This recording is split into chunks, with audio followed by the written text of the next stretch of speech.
Hello बच्चों, let's read the question. Why it is that we need a constant driving force for maintenance of the flow of oil through pipelines in the oil refineries? Key concept for this question is concept of viscous force. ये हम कह सकते हैं कि viscosity का concept देखेंगे यहाँ. Question को समझने के लिए एक डायग्राम ड्रॉ करते हैं. तो सपोज ये एक पाइपलाइन है, यहाँ से ऑयल जो है उसके लेयर्स फ्लो कर रहे हैं. तो क्या होगा कि ऑयल की जो विस्कोसिटी होती है, that is coefficient of viscosity oil का, ये ज्यादा होता है, हाई होता है एज कंपेयर टू वाटर के, कह सकते हैं कि. तो कोएफिशिएंट ऑफ विस्कोसिटी हाई होने के कारण क्या होगा कि इसके लेयर्स के बीच विस्कस फोर्स काम करता रहेगा. तो विस्कस फोर्स क्या करेगा, ये एक दूसरे के रिलेटिव मोशन को अपोज करेगा. ठीक है, तो थोड़े टाइम के बाद क्या हो जाता है कि जो मोशन है वो रिटार्ड हो जाता है, या कह सकते हैं कि आफ्टर सम टाइम रिटार्डेशन हो जाता है. रिलेटिव मोशन जो है अपोजिशन की वजह से यहाँ पे रिटार्डेशन प्रोड्यूस हो जाएगा, मतलब मोशन ऑफ ऑयल जो है वो रिटार्ड हो जाएगा ड्यू टू विस्कस फोर्स.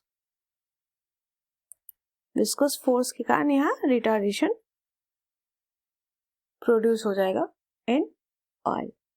तो अगर ऑयल को कंटिन्यूस फ्लो कराना है तो एक कांस्टेंट ड्राइविंग फोर्स, जो हम कह सकते हैं कि फ्लो कराने वाला एक फोर्स हमेशा अप्लाई करना पड़ता है, तभी ऑयल आगे की तरफ फ्लो करेगा. तो यही कॉज है कि एक फोर्स हम करेंगे अप्लाई, तो लिख सकते हैं इसको कि when oil is flowing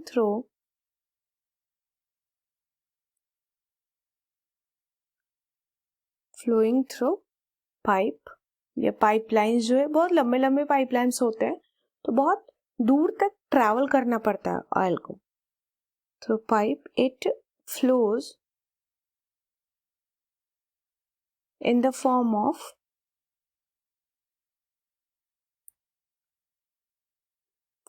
layers. Obvious है कि ये लेयर्स की फॉर्म में फ्लो करेगा. तो लेयर्स के बीच क्या लगेगा, रिलेटिव मोशन. कह सकते हैं कि the motion of oil layers get retarded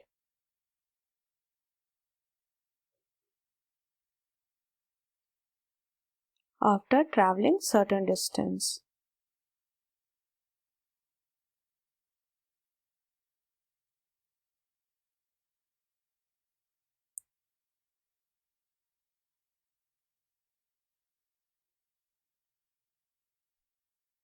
Due to viscous force.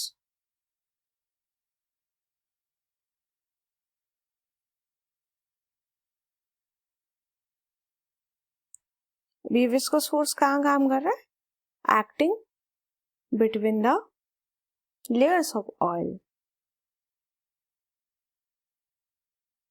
क्योंकि विस्कोसिटी की वैल्यू ज्यादा होती है ऑयल के लिए, तो इसके लेयर्स के बीच विस्कस फोर्स काम कर रहा है. तो अब अगर इसके फ्लो को आपको मेंटेन रखना है तो एक कांस्टेंट फोर्स अप्लाई करना पड़ेगा. हम लिख सकते हैं कि therefore to maintain constant flow of oil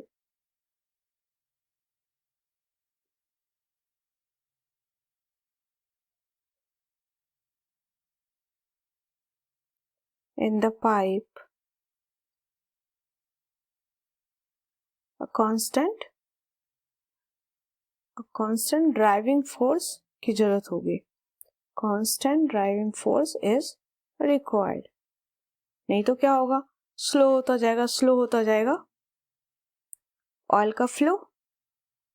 तो ऑयल का फ्लो रुक सकता है. ठीक है, तो इसको फ्लो कराने के लिए कांस्टेंट ड्राइविंग फोर्स की जरूरत होती है. इस क्वेश्चन में हमने देखा कि कौन सा अपने विस्कस फोर्स काम करेगा between the layers of oil. तो ऑयल की विस्कोसिटी भी ज़्यादा होती है, तो विस्कस फोर्स के कारण क्या होगा कि धीरे धीरे ऑयल जो है रिटार्ड करता जाएगा, मतलब स्लो होता जाएगा। तो एक कांस्टेंट फ्लो को बनाए रखने के लिए ऑयल का कांस्टेंट ड्राइविंग फोर्स की जरूरत होती है, नहीं तो ये जो फ्लो है वो मेंटेन नहीं रह पाता है। I hope you understood it well. Best of luck.